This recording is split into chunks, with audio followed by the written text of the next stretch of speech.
तो ये खौफ ही दिलवा रहे हैं ना।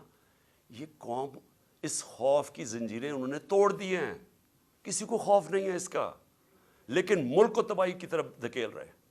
ये सारे जो हरबे इस्तेमाल किए जा रहे हैं मुल्क को उधर धकेल रहे हैं जिधर शायद कोई भी ना निकाल सके अगर ये ज़्यादा देर बैठ गए। मैं एक आज बात करना चाहता हूँ, आखिरी 2 पॉइंट्स हैं मेरे ऊपर हमला होता है,